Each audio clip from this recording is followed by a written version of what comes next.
जी अस्सलाम वालेकुम class, this is Mohammad Atiq. Students, last time जो है हमने अपना जो टॉपिक पढ़े थे उसमें डिक्टेशन वर्ड्स पिछले चैप्टर के, और इसके साथ साथ जो है हमने अगले चैप्टर का थोड़ा सा जो है वो काम किया था, सीरीज सर्किट। आज जो है हम नेक्स्ट जो हमारा टॉपिक है वो है पैरेलल सर्किट। Parallel circuit.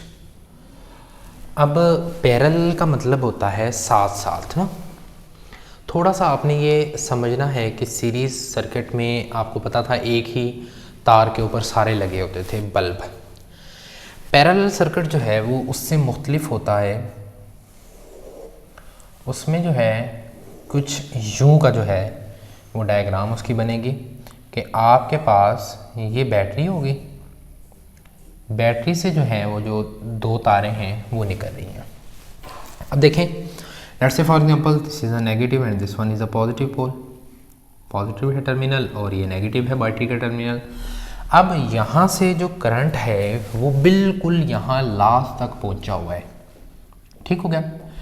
अब ये जो करंट होगा बेटा, अगर मैं यहाँ पे बल्ब को यूज़ करता हूँ, यहाँ से मैंने एक यहाँ पे मैंने बल्ब लगा लिया, ये बल्ब का होल्डर होगा, इसकी एक तार जो है मैंने इधर कनेक्ट कर ली, एक तार इधर कनेक्ट कर ली। अब नेक्स्ट जो है वो यहाँ पर ये मेरा बल्ब लग गया। चूँकि मैंने यहाँ पे स्विच नहीं लगाया तो मैं लिखता हूँ कि ये बल्ब मेरा ऑन हो गया। नेक्स्ट ये बल्ब, ये, और यहाँ पर दूसरा बल्ब लग गया, ये मेरा दूसरा बल्ब है, ये भी रोशन हो गया। नेक्स्ट मैं अपना तीसरा बल्ब कुछ नीचे करके लगा रहा हूँ यहाँ पर ही, ये बल्ब का होल्डर। अब करंट यहाँ पर पहुँच गया और ये यहाँ पर इसका फिलामेंट और ये इसके ऊपर शेल। अब ये तीनों बल्ब जो है मेरे वो ऑन हो चुके हैं। अब देखें कि अगर लेट्स से फॉर एग्जांपल मैं कहता हूँ कि ये वायर टूट गई, ये बल्ब क्या हो जाएगा, ऑफ हो जाएगा, बंद हो जाएगा। अब देखें क्या ये बल्ब बंद होंगे? नहीं। क्यों नहीं होंगे? क्योंकि देखिए बेटा, ये तार से ऊपर करंट आ रहा है और इस तक तो करंट जा ही जा रहा है ना। ये बल्ब फ्यूज़ हो जाए, लेट्स से ये बल्ब टूट गया जी, ये तारें आ रही हैं, ये बल्ब टूट गया है और ये बल्ब अब रोशन नहीं होगा। लेकिन क्या इस बल्ब की वजह से इसमें करंट जाना रुक गया? नहीं। क्यों? क्योंकि यहाँ पर करंट एक अलग तार के ज़रिए जा रहा है। ये मेन तारें बिछी हुई हैं, उन तार में से जो इस बल्ब को जो है तारें मिलेंगी, दोनों में से ये ऑन हो जाएगा। हाँ, अगर ये तार टूट जाए तब बल्ब बंद हो जाएगा। क्यों? क्योंकि करंट यहाँ तक तो मौजूद है, मैंने आपको पहले बताया यहाँ तक करंट मौजूद है। अब करंट यहाँ तक तो है, यहाँ से ले जाने वाली तार दरमियान से टूट गई, अब जुड़ गई है, बल्ब फिर चल पड़ेगा। जबकि सीरीज सर्किट के अंदर ऐसा नहीं होता था। सीरीज सर्किट में ऐसा नहीं होता था। मैं आपको इनके और उसमें समझाने के लिए ज़रा मैं सीरीज सर्किट की भी डायग्राम को यहाँ ड्रॉ कर देता हूँ। ये एक बल्ब है, उसका ये फिलामेंट, ऊपर उसका शेल। इसी तरह ये दूसरा बल्ब है हमारे पास, ये उसका फिलामेंट, उसका ऊपर शेल। और नेक्स्ट जो है ये ज़रा छोटा ही बना रहा हूँ मैं, पॉजिटिव और नेगेटिव। बल्ब क्या हो गया, रोशन हो गया। अब देखें, यहाँ से बेटा बैटरी थी, बैटरी की यहाँ तक तारों में करंट है, यहाँ तक करंट है। जब तक के दोनों मिलेंगी नहीं, पोटेंशियल डिफरेंस जो है वो नहीं क्रिएट होगा। पोटेंशियल डिफरेंस क्या होता है वो आगे समझाता हूँ अभी। यहाँ पर क्या हुआ कि एक बल्ब में करंट जाता है, अगर ये बल्ब टूट जाता है, अगर ये बल्ब टूट जाता है, फ्यूज़ हो जाता है, तो अब देखें अगले बल्ब में करंट जा रहा है? नहीं जा रहा, वो करंट जाना ही बंद हो गया। लेकिन यहाँ पे क्या होता है, लेट्स से फॉर एग्जांपल ये बल्ब मेरा टूट गया, यहाँ से तो दूसरे बल्ब में नहीं ना करंट जा रहा, यहाँ से तो इन तारों के जरूर जा रहे हैं। ये तार अलग करंट लेके आ रही है, ये अलग करंट लेके आ गया, इन दो तारों से इस बल्ब ने करंट लिया। जब ये बल्ब जल गया, फ्यूज़ हो गया, तो यहाँ पर तो करंट आना बंद हो गया। यहाँ तक आ रहा है लेकिन इसके अंदर से गुजर नहीं रहा। लेकिन क्या इधर ख़त्म हो गया? नहीं, इस तारों में तो वैसे ही करंट जा रहा है, ठीक हो गया। करंट जो होता है वो पॉजिटिव से नेगेटिव की तरफ फ्लो करता है, वो यहाँ से फ्लो कर गया। क्लियर होगी बात। जबकि यहाँ पर क्या होगा, ये करंट यहाँ से तो गुजरा, यहाँ से जा रहा है, यहाँ से जा रहा है, लेकिन ये बल्ब टूट गया आगे। अब यहाँ तक ही करंट रहेगा, इसमें से गुजर के इस बल्ब में करंट नहीं आता। जब इस बल्ब में करंट नहीं आएगा तो बेटा ये वाला बल्ब रोशन भी नहीं होता। तो वो वाला सर्किट जिसके अंदर आपके पास जो है करंट एक ही पाथवे से गुजर रहा है, एक ही पाथवे से गुजर रहा है। देखिए ना, करंट ने क्या करना है, वो एक ही रास्ता है उसके पास, यहाँ से हो के ही जाएगा। जबकि यहाँ पे क्या है, ये यहाँ से जा रहा है, मेन पाथवे जो है वो अब यहाँ तक आ रहा है करंट, लेकिन यहाँ से गुजरने के बाद वो यहाँ पर नहीं आ रहा। ठीक हो गया। तो अब क्या हुआ, जब सर्किट कंप्लीट हुआ तो एक पाथ ये बन जाएगा, करंट एक यहाँ से यहाँ पे गुजर रहा है, दूसरा पाथ यहाँ से यहाँ पे गुजर रहा है, तीसरा यहाँ से यहाँ पे गुजर रहा है। यानी कि ये आपका जो होता है ये पैरेलल सर्किट, जबकि ये आपका क्या होगा, सीरीज सर्किट कहलाएगा। क्या कहलाएगा, सीरीज सर्किट। इसमें क्या होता है, जो करंट है, करंट का क्या होता है, ओनली सिंगल पाथ होता है, सिंगल पाथवे ऑफ करंट होता है। जबकि ये वाला जो होता है पैरेलल सर्किट, पैरेलल सर्किट में क्या होता है, मल्टीपल पाथवे होता है। मैंने आपको बताया था कि बेटा आपको असाइनमेंट भी दी थी, आपने बताना है कि हमारे घरों के अंदर जो बिजली आ रही होती है, जो हमारे घरों की वायरिंग होती है, वो सीरीज सर्किट पे डिपेंड करती है या पैरेलल सर्किट पे। तो बेटा याद रखिएगा वो किस पे डिपेंड करती है, हमेशा पैरेलल सर्किट पे। आपने देखा होगा कि आपके कमरे का अगर एक बल्ब फ्यूज़ हो जाता है, एक बल्ब फ्यूज़ हो जाता है, जबकि दूसरे कमरे के बल्ब चलते रहते हैं। देखो ना, इसमें एक बल्ब फ्यूज़ होता था, ये वाला जो बल्ब है ये फ्यूज़ हुआ, तो जबकि ये वाला बल्ब और ये वाला बल्ब, ये दोनों क्या रहे, रोशन रहे। जबकि आपके सीरीज सर्किट में क्या हुआ, ये वाला बल्ब जब जल रहा था तो ये भी जल रहा था, जब ये फ्यूज़ हो गया, ख़त्म हो गया, टूट गया बल्ब, तो ये भी बल्ब क्या हो गया, रोशन होना बंद हो गया। तो यही फ़ायदा होता है, अगर क्वेश्चन आता है आपको कि what is the advantage of parallel circuit over series circuit, आप लिखेंगे कि parallel circuit, parallel circuit have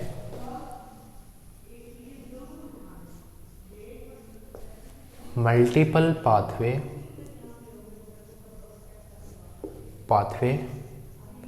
for current to flow। इसमें क्या होते हैं, मल्टीपल पाथवे होते हैं। फिर आप लिखेंगे, एक पॉइंट ये बन गया, दूसरा पॉइंट जो है, if one bulb fuse then other bulb, जो दूसरे बल्ब हैं, रिमेन ब्राइट, ब्राइट भी लिख सकते हैं, इल्यूमिनेटेड भी लिख सकते हैं, और रिमेन ऑन भी लिख सकते हैं सिंपल वर्ड में। ठीक हो गया। तो यही फ़र्क है सीरीज सर्किट में और पैरेलल सर्किट में, कि दोनों के अंदर क्या होता है, आप करंट को फ्लो करवाते हैं, लेकिन एक में बल्ब सारे ख़त्म हो जाते हैं, जबकि दूसरे के अंदर क्या होगा, वो सभी बल्ब जो हैं वो रोशन रहेंगे। अब इन डायग्राम्स को आप ड्रा कर लें ताकि मैं आपको अब पोटेंशियल डिफरेंस जो है उसको समझा सकूं। मैं यहाँ पर जो है बेटा पोटेंशियल डिफरेंस को समझाने के लिए एक डायग्राम ड्रा करूँगा। मैंने एक बीकर ली, इसमें मैंने बेटा पानी को भर लिया।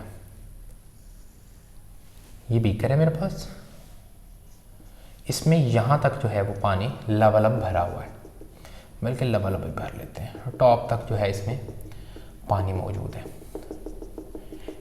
अब ये जो बीकर है इसको मैं क्या करता हूँ, थोड़ा ऊंचाई पे रखता हूँ। जैसे आपकी टैंकी है ना, पानी वाली जो टैंकी है जिसमें आप पानी को स्टोर करते हैं, वो छत पे मौजूद होती है ना।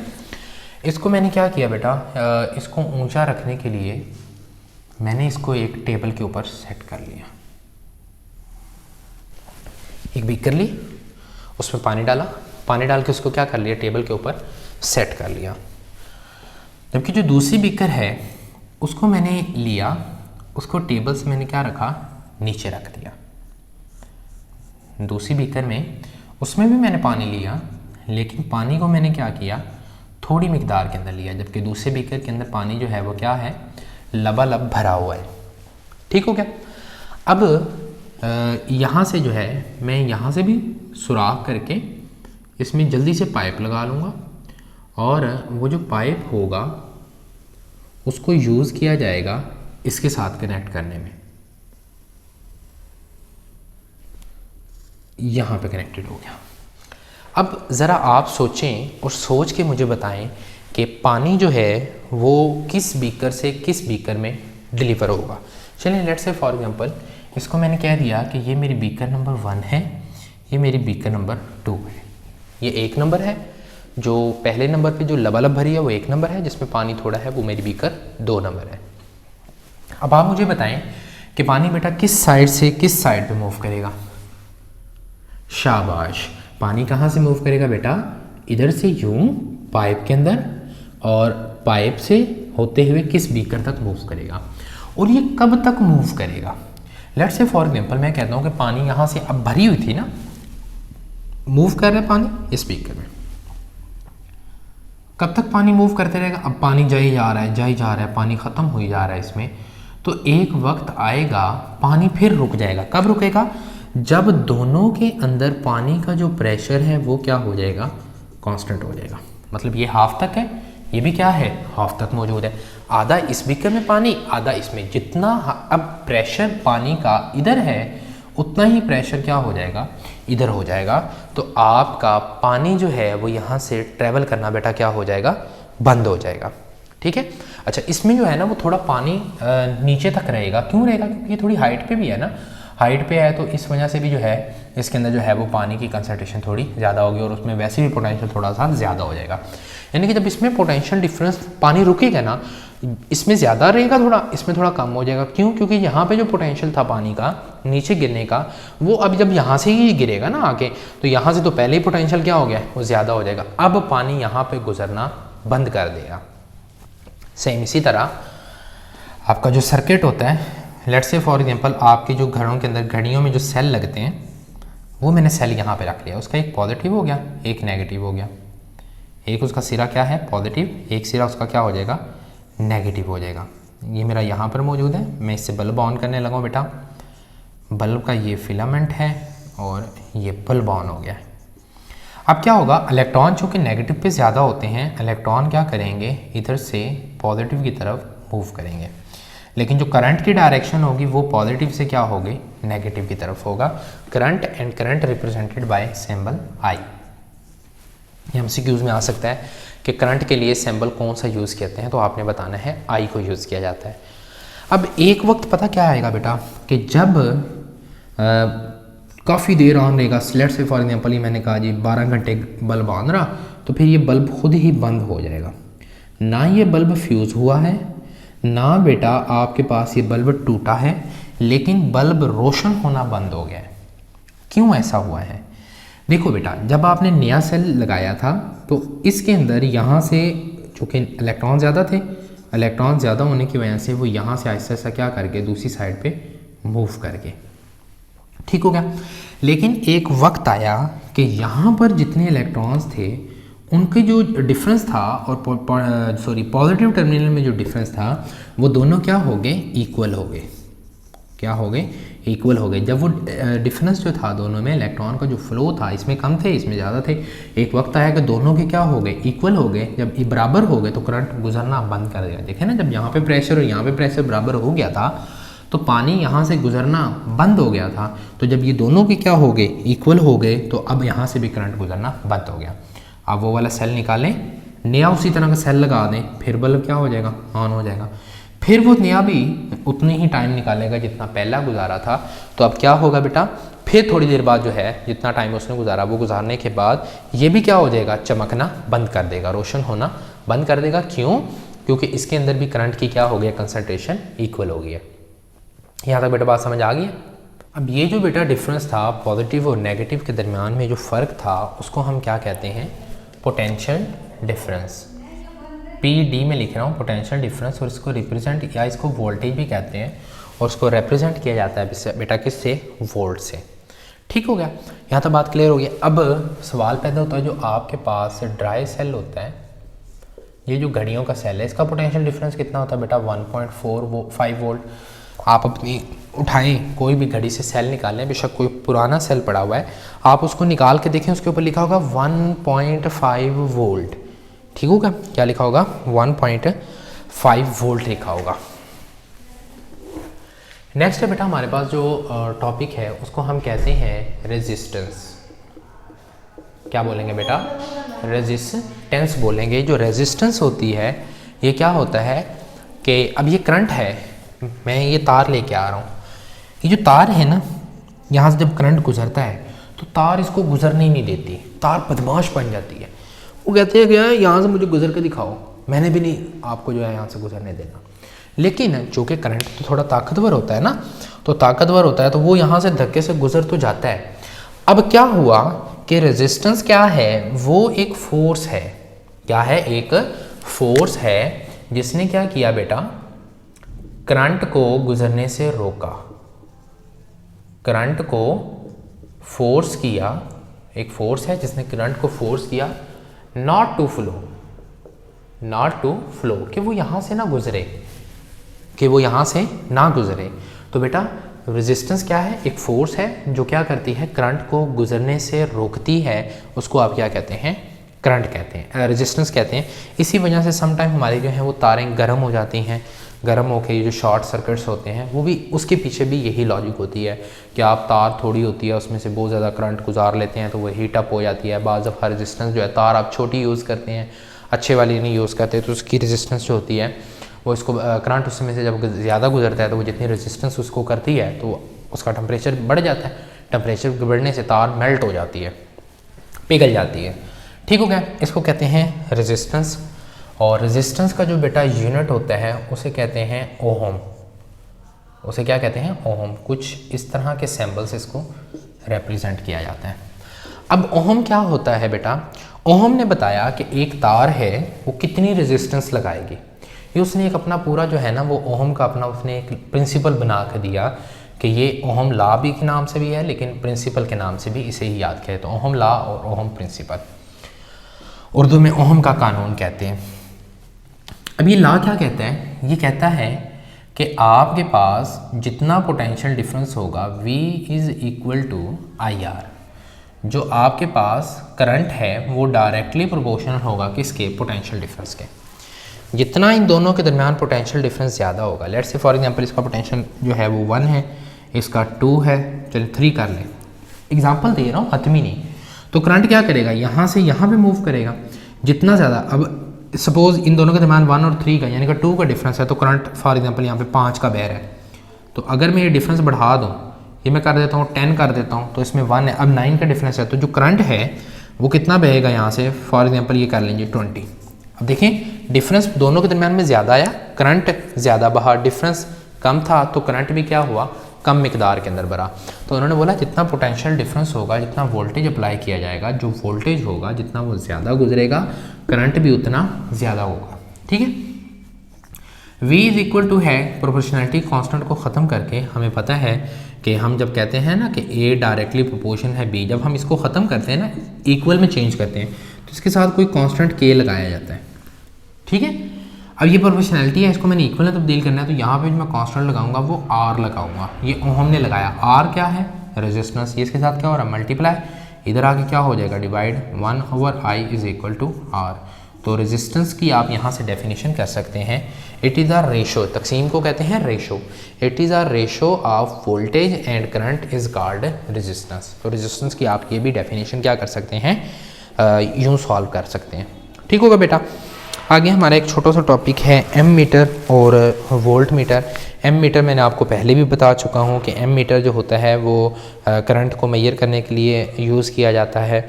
ठीक हो गया, और जो आपके पास जो वोल्ट मीटर है वो आपके वोल्टेज को मेजर करने के लिए इस्तेमाल किया जाता है।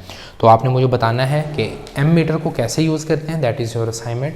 सीरीज़ में यूज़ किया जाता है या पैरेलल सर्किट में यूज़ किया जाता है, आपने ये मुझे इसका आंसर करना है। यहाँ तक बात क्लियर होगी बेटा। अच्छे से प्रिपेयर करें अपने आप को, एग्ज़ाम के लिए अपने आप को तैयार करें। जितनी अच्छी आप तैयारी करेंगे बेटा उतने अच्छे आप नंबर लेंगे। क्लियर हो गया। और उम्मीद करता हूँ कि नेक्स्ट वीडियो में ज़िंदगी रही तो नेक्स्ट टॉपिक के साथ आपके साथ मुलाकात होगी। बेटा तब तक के लिए अपना ख्याल रखें, अपने पेरेंट्स का ख्याल रखें और दुआओं में याद रखिएगा बेटा। अल्लाह हाफिज़।